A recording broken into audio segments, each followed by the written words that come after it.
he's seeing a lot of people looking to tradition, trying to find something to grasp onto spiritually in their generation. The rumor going around that they're going to be the most conservative generation. I That's think what I there's hear. Yeah. some validity to that, and he kind of said that too. And he also he caveated it with a Christless conservatism, though, if that makes sense. So Andrew Tate-ish, Jordan Peterson, That's interesting. Joe Interesting. Rogan Christless. type. That was his words. In many more words, but that's what I would say.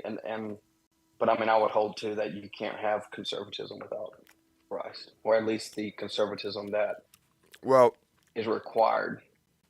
so he was a fan or not a fan? Yeah, yeah. And so, and well, even after the podcast, we kind of sat down and talked, and he said he's ran into a lot of Jehovah's Witnesses, a lot of Muslims, a lot of Mormons, and kind of thought about how to maybe witness to them a little bit more, because there's definitely a bridge there that needs to be gapped, and they're very. Well, so What's the word? you're saying, Stuck. yeah, you're saying so the young guy you did this. Did I still have that up? This guy. He was okay. Like he'd be like he was saying, I want to find a conservatism that is not specific, or he was saying the opposite of that. No, he understands that you need Christian conservatism. Like it doesn't last without it. Interesting. You think But that's like let me devil's advocate. You think that's possible in this country anymore? possible to have a Christian nation? Yes. Could so I'm sort of trying to play the part I think of. the answer is obviously yes. How that happens, I don't know. Well, would you like history tells us. yeah, I'm sorry, I don't mean to cut you off, but just for my Go ahead. clarification, would you call like a Islamic theocracy like Iran, which in my opinion is in many ways like much more conservative, right? A part of this problem I realize when you talk about this kind of thing is that different We have to words, define the terms. right?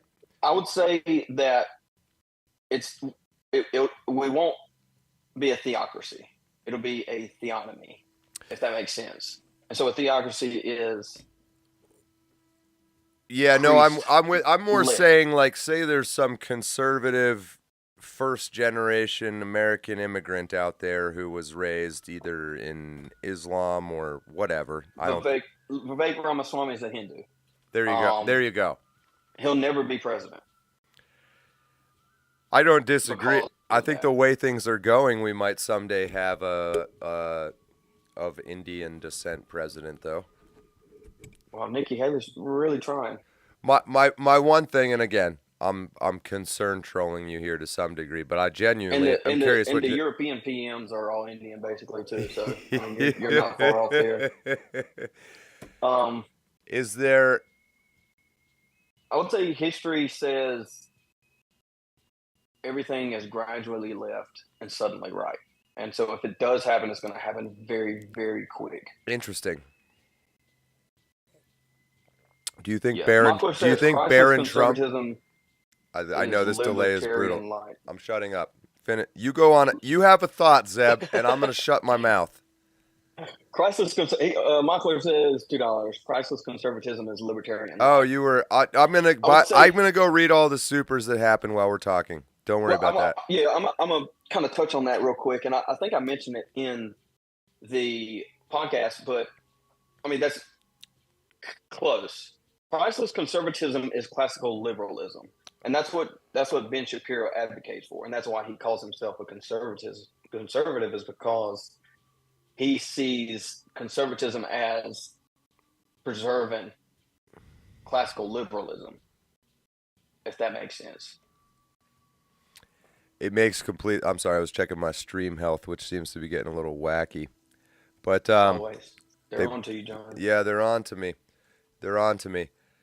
I see what you're saying. So, I think kind of what you made me think about here that I wasn't expecting to think about is I think I would be okay with classical liberals versus what we currently have. I don't know that that's obviously not the end goal. I don't know if it's a possibility anymore.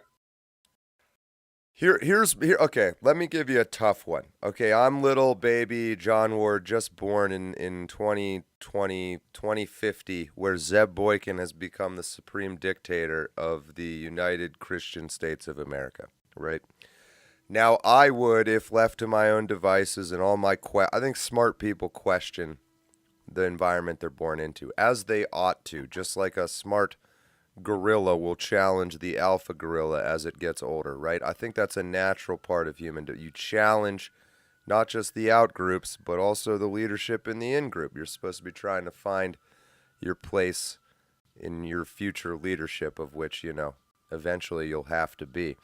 So let's say I'm questioning Christianity in the Zeb Boykin United Christian States of America.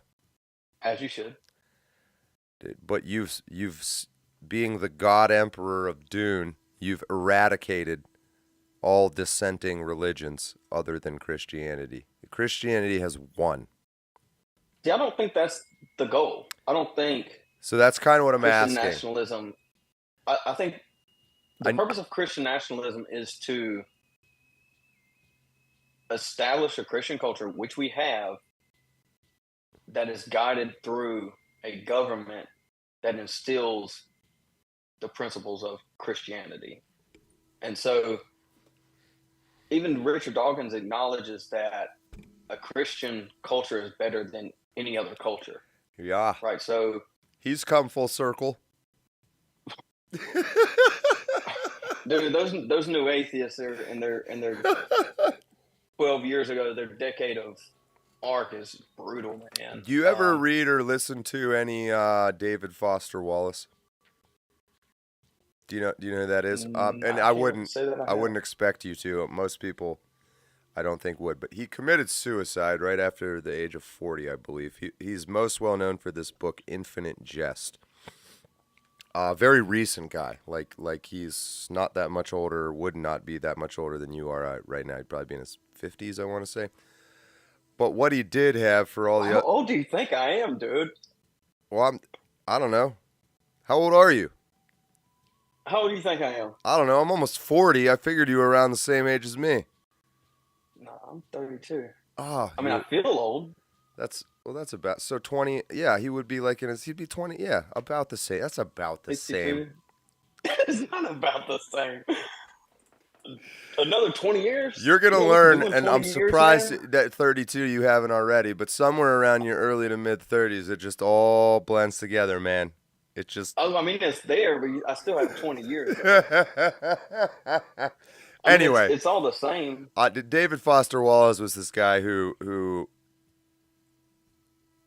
killed himself because he couldn't deal with the reality of everything. But I think he killed himself over trying to deal with the very thing that you and I and everybody else are wrestling with right now. And so.